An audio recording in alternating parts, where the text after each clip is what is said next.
Several states across the country are holding primary elections today. This includes Montana, New Mexico, South Dakota, Iowa, New Jersey, and of course, California, right? Polls are going to open soon for voters to cast ballots in a series of competitive and expensive open primary races. Let's bring in CBS News correspondent Julie Watts.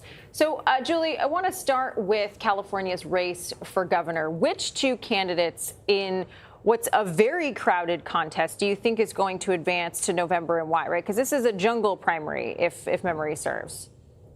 Yes, so it doesn't. You don't have to have a Democrat or a Republican. And if I knew which two, I would be a rich woman. Right now, the betting markets, they're favoring Javier Becerra, President Biden's former HHS secretary, and Steve Hilton, former Fox News commentator and former advisor to a British prime minister. But the latest polls show billionaire investor Tom Steyer is surging, and that race is pretty close. So we really realistically couldn't see any of those three in the top two. Now, I do want to note President Trump is urging Californians to vote for Hilton today on Truth Social, saying that, he would work with his administration to bring federal resources. Hilton has been voicing concern over the last couple of days that too many Republicans might actually vote for the other top polling Republican in the race, Chad Bianco. He's a Riverside sheriff, and he's afraid that we may end up with two Democrats in those two top spots. So he's really urging Republicans to get out and vote. And clearly, President Trump is urging folks to vote for Hilton as well, so that they don't see two Democrats in those two top spots. So let's talk about the Los Angeles mayor's race, Julie. I was talking to my colleagues at CBS Mornings, Gail King and Nate Burleson, and I was saying, that although it seems surprising that somebody who has no executive management experience, like Spencer Pratt, but could ride a populist wave to the mayor's office is not all that different. I mean, it's happened before in California. We saw Clint Eastwood. People forget Clint Eastwood was the mayor of Carmel, right? Arnold Schwarzenegger was governor. Yeah. You had I reminded Gail that Ronald Reagan, before he became governor, was president of the Screen Actors Guild. He hadn't really done anything. So it's not uncommon. What are his chances? Again, prediction markets, it depends on who you ask, right? I think he thinks he'll definitely advance. Prediction markets right now give incumbent mayor and former Congressmember Karen Bass a significant edge.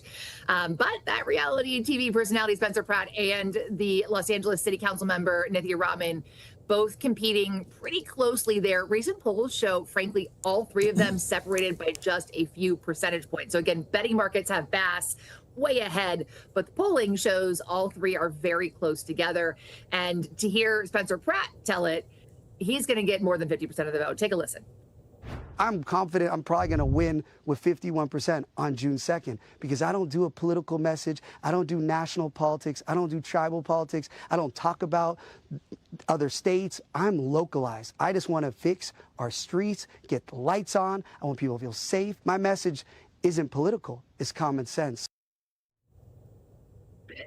So, honestly, guys, I think really we're probably not going to know today or even tomorrow in either of these races, because they are so close. And frankly, California is a mostly mail-in ballot state, and most of those ballots are still out. A lot of folks holding onto those ballots until the very end.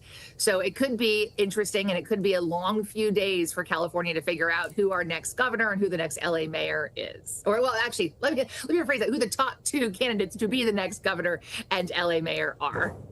Yeah, Julia, he's definitely run a very interesting and buzzworthy campaign on social media. So I'm very curious to see how this all sifts out today. All right, Julie Watts, thank you so much. And a reminder, you can stream CBS News California's coverage of that state's primaries later tonight. That begins at 11 p.m. Eastern, 8 Pacific, right here on CBS News 24/7. And CBS News national correspondent Lana Zach is following today's primaries in Iowa. So, Lana, walk us through the key races that are happening there today. Hi, guys. Well, it's going to be a very interesting opening move for Democrats when we see who Iowa Democrats, ultimately decide should represent them in this uncontested Senate race. For the first time, there's not going to be an incumbent because Joni Ernst is stepping aside. So we're going to be looking to see who Iowa Dems are choosing as the next definition of Democrats from the Midwest, whether it is going to be Josh Turek, who represents more of the working class voters and has really been appealing to the difficulties from his own personal narrative that he has experienced. He's running more as a moderate. Chuck Schumer and other Democrats have said on a national level they think that he is the best chance for Democrats to recapture that seat. They haven't held that in Republican Iowa for a very long time. He's running against Zach Walz, who is a progressive. Zach Walz is also running on a lot of those affordability issues. He has taken the interesting position, however, of opposing Chuck Schumer. So he's trying to run against him on that front. So we'll see what Democrats decide on that. That person is going to go up against the Republican. That's largely uncontested. But when we're talking about the Republican races in the primary, where it becomes very interesting is going to be who they choose in the governor's race. What I'm really watching is Randy Feenstra. He has received Trump's nomination just sort of in the last hour.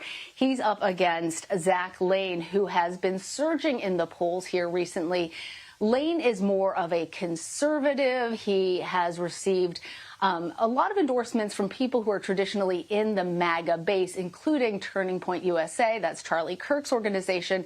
And even today, he's still running on those MAGA ideals, even though he has not received President Trump's endorsement. So we're going to kind of see with Feenstra how that plays out, given that he's gotten President Trump's endorsement, but has been really criticized for not showing up to any of these debates.